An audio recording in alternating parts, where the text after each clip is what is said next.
The title of this section is The Law of Attraction. Now that you have a basic concept of how the universe works to bring forth your desires, I want to discuss the glue that holds this all together. Without it, it would not be possible for us to create anything. Everything comes to us through the most elemental law of physics. Like attracts like.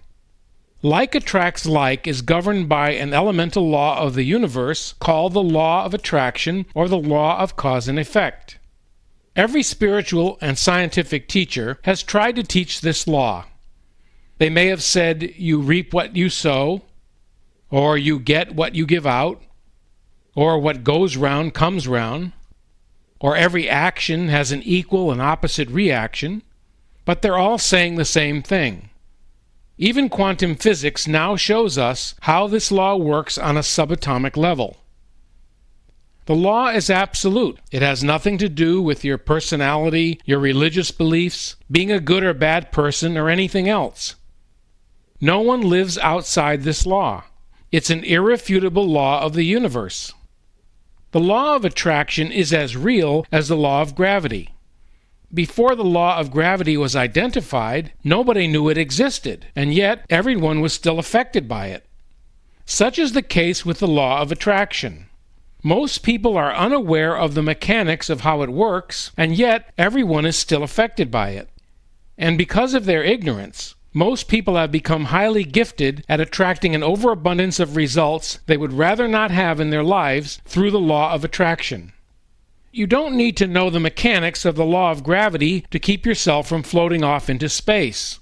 You also don't need to know the mechanics of how the law of attraction works for it to function in your life. You may have not realized this until now, but the law not only applies to your life, but to every other person's life on the planet. The law of attraction, like all laws, is impartial and impersonal, which means it works when you want it to and when you don't want it to. Now I have bad news and good news. Everything you experience in your life is invited, attracted, and created by you. There are no exceptions. Obviously, that's not good news if your life is not going the way you want it to. Most people do not like to hear this. In fact, in my seminars and in my personal coaching sessions, when I say everything you experience in your life is invited, attracted, and created by you, I'm often met with resistance.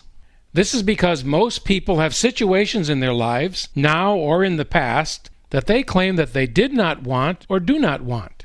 Yet when I tell them that everything you experience in your life is invited, attracted, and created by you, they put up resistance. Some people get very angry when they hear this. A common response is, "But I didn't choose my parents. I was just born into this world." If I had a choice about what happened, I would have never invited the situation into my life. I want to clarify that I don't believe that you deliberately attract negative experiences into your life. But that does not change the fact that at some level you unconsciously invited, attracted, and created them through your thoughts and emotions or the collective thoughts and emotions of others. Most of us go through life denying that we are the cause of our negative experiences or not having what we want. This lack of responsibility keeps most people stuck where they are. In fact, most people would rather make excuses for not having what they want than actually have it. However, when you adopt the premise that you are responsible for everything in your life, and you acknowledge that your thoughts are coming from you, you can change any circumstance or situation that's keeping you from having what you truly desire in life. The problem is that many adults never outgrow their limiting beliefs. Most adults refuse to take full responsibility for creating their experience. One of the reasons for this is they're not aware of the conscious or unconscious choices that have led them to their current circumstances. It is important to understand that we are creators. In fact, we have no choice about whether we're creating, because we're always creating, whether we realize it or not. However, we do have a choice about what we create.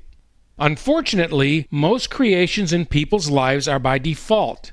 This is why most people feel that their lives are out of control. They believe that things are just happening to them. The reason we think things are happening to us is because we don't understand how the law of attraction works. This causes us to reap results that we don't want. The law of attraction operates with mathematical exactitude. All natural laws operate this way. This includes the law of gravity, electricity, or any other natural law. So there is no variation. The law works perfectly every time. In order to understand how the law of attraction works and how it affects our lives, we need to take a few moments to talk about the creative thought process. Every thought is received by the brain, which is an organ of the conscious mind. It is here that it's subjected to our power of reasoning.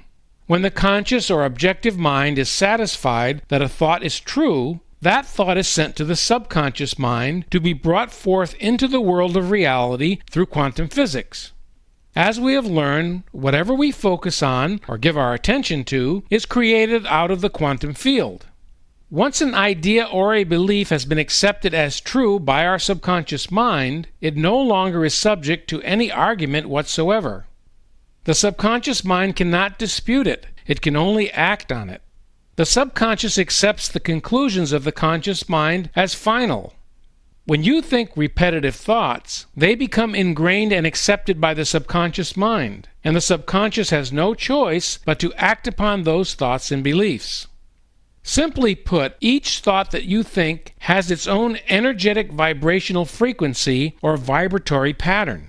This thought is impressed into your subconscious mind. Then, through the law of attraction, it energetically attracts another person, place, thing, or circumstance that's a vibrational match or is vibrating at the same frequency. Vibratory patterns will resonate with similar vibratory patterns, and this resonance is the beginning of the creative process. As we have learned, quantum physics has shown us that matter is simply a certain vibratory rate of energy. Matter is attracted to other matter. We call this the law of gravity. All energies will gravitate to other energies of the same or similar vibratory rates. All beliefs and thoughts, especially when attached to or accompanied by a strong emotional current, vibrate at a certain frequency or energy. And things, events, people, and ideas that vibrate harmoniously with these thoughts will gravitate to them. Everything is created through energetic vibration. Sound is vibration, light is vibration, matter is vibration, thought is vibration, emotion is vibration. Everything is vibration. Anything that vibrates at a specific pattern will attract like vibrations. This works on the chemical, physical, mental, emotional, and spiritual levels. This is why if you habitually think about something that you do not want, you will attract the very thing that you're trying to avoid. The same thing happens when you reach into your past experience and project the negativity of your past into your present or your future.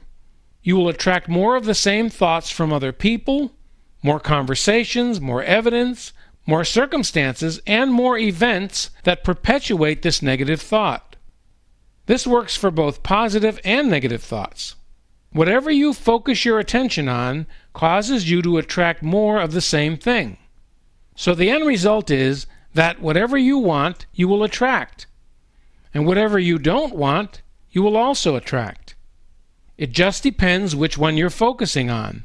The law of attraction works for both equally as well. Now, there are two ways that we create everything in our lives. The first is by conscious or deliberate creation, and the second is unconsciously or creation by default. As we said earlier, people are creating all the time. So the question is not whether they're creating, but whether they're creating consciously, that is, by deliberately choosing what they desire, or unconsciously, and that is, by simply noticing what they've attracted into their life and then wondering how it got there. This is creating by default. So you always have two choices. You can be in deliberate control of your life experience, knowing what you want to manifest, and manifest it in your life, or you can continue to believe that life is a series of random events that you have no control over. A major factor in creating your future is understanding and accepting that you have the power to create and change your present circumstances. However, you can't do this by trying to eliminate what's not working in your life at the present moment, or by trying to change the events or circumstances in your past. You eliminate what isn't working in your present moment of now by letting go of the past and creating something new in the present. The important point is this: the more you struggle against something that you do not want, the more you attract it to you because you set up resistance. And resistance is the cause of all negative attraction. It can be summed up in this statement: whatever you resist will continue to persist. Unfortunately, we have been programmed with the mistaken belief that we can get what we want by defeating what we don't want. However, that defies the law of attraction. So here is what you need to know. Whatever you defend against or resist will become your reality. Whatever you fear or worry about will become your reality. And whatever you prepare against will become your reality. We've been conditioned to believe that if we worry about something, somehow that will change it or cause it not to happen.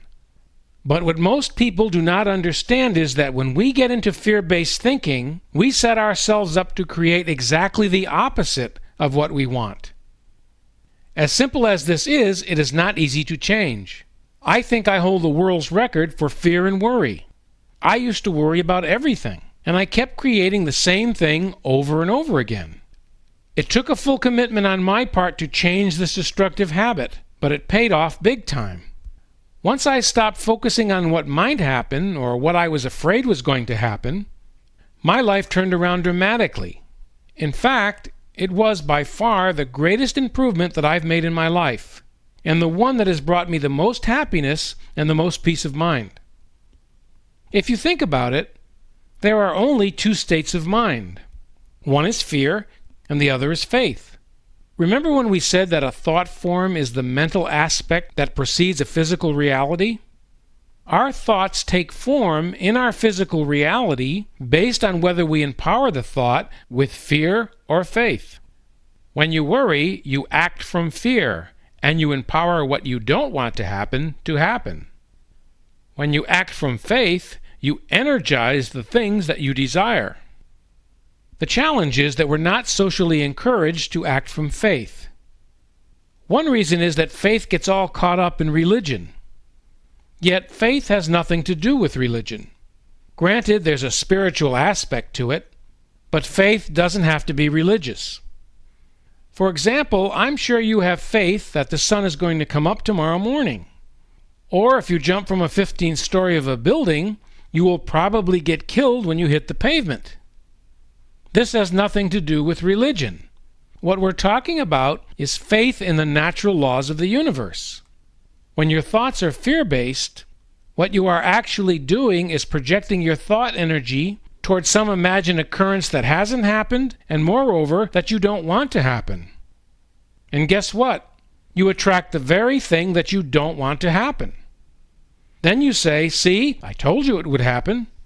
So you get to be right one more time, and then you start the whole cycle over again. So let me ask you a question. How much time and energy do you waste worrying about things that haven't happened or that you don't want to happen? In fact, let's do a reality check. Take a look at your life right now. How many of your thoughts are related to the past or fear of the future? If you are like most people, I would say a great majority of your thoughts are about the past or your fear of some imagined future possibility. The problem is that each fear-based thought about the past or the future takes energy and power away from the present moment. They zap our creative energy and they rob us of our power to create. What we fail to understand is that defending against anything only causes more of it in our lives. The defense against sickness is the cause of it. The defense of being hurt in a relationship is the cause of not having the relationship that we desire. The defense against poverty or being broke is the cause of it. As you prepare yourself and guard yourself and are frightened and worried about anything that you don't want, by focusing your attention on it and adding emotion to your thought, you are attracting the very thing that you're trying to guard against. The more you try to defend, resist, and guard against it, and the more you fear it, the more powerful the attraction becomes. You literally give it life. It's like having a pet alligator. You feed it every day, but one day it becomes big and strong, and eventually it eats you. As you look into your own life experience and you see the lack of anything, understand that lack exists for only one reason. You have chosen thoughts that are not in harmony with your desire. You are literally vibrating or attracting what you don't want. However, if you put yourself in a clear, unrestrained, non-resistant state of mind, only allowing what you want, health, abundance, security, love, or whatever you desire, all you need to do is to relax, let go, and it will come to you. So rather than struggling against illness, relax and allow wellness. Rather than fighting against poverty or not having enough money, just relax and allow more money to come into your life. And here's the big payoff. When you do this, allow things to come into your life that you want, rather than resisting what you don't want, there will be no more struggle, strain, discouragement, doubt, worry, or defeat. Instead, you will experience a sure and happy process of creating the life that you desire. And here's another big payoff. When you understand precisely how everything comes to you, you're free forever from worry and fear about what others may do to you. You no longer have to worry about economic conditions, the government, your parents, your job or career, or any of the other influences that you fear. The only reason that you worry and you feel threatened is that you've accepted the belief that if someone else does something that's not in harmony with what you desire, it will somehow affect your life. But I hope you have learned by now that it cannot come into your life if you do not invite it through the energy of your thoughts, fears, and worries. The emotions of hate, jealousy, anger, resentment, fear, and worry are the frequencies that most people are vibrating. The momentum of this will tell you why the world is in such a mess. The more people collectively focus on these things, the more they produce the same things in their personal lives and in the collective consciousness. We are electromagnetic human beings. Every first-year physics student knows that. What has been proven through the study of quantum physics is the realization that what we are feeling at any one moment causes vibrational waves to be emitted from us. As we've discussed earlier, our thoughts, which produce our emotions, vibrate at different frequencies. Those vibrations exist on a spectrum that goes from low vibration to high vibration. So at any given time, your vibrational levels can fluctuate up and down. If the vibrations that are leaving you are mild to heavily negative, they are long and slow. Essentially, the lower the vibrational level of your thoughts, the more difficult your life becomes. If the waves are positive, they are shorter and faster vibrations. The higher or faster the vibrational level of your thoughts, the more life starts to go your way. So it stands to reason that if our world is filled with low frequencies and vibrations, these will attract the same vibrations back to us. This explains why there's so much hate, war, and turmoil in the world. We also know that for every cause there is an effect. But what you may not know about cause and effect is that it multiplies the results or the effect. In other words, you will not only experience what you cause yourself and others to experience, but it will also come back to you multiplied and increased. If you help others to experience whatever it is that they would like to have in their life, it will come back to you and you will experience it as well.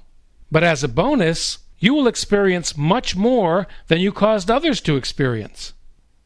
At some point in the complexity of the time-space continuum, at some point in your life, you will experience a multiplying of what you've caused others to experience, even if you cannot see how it will happen.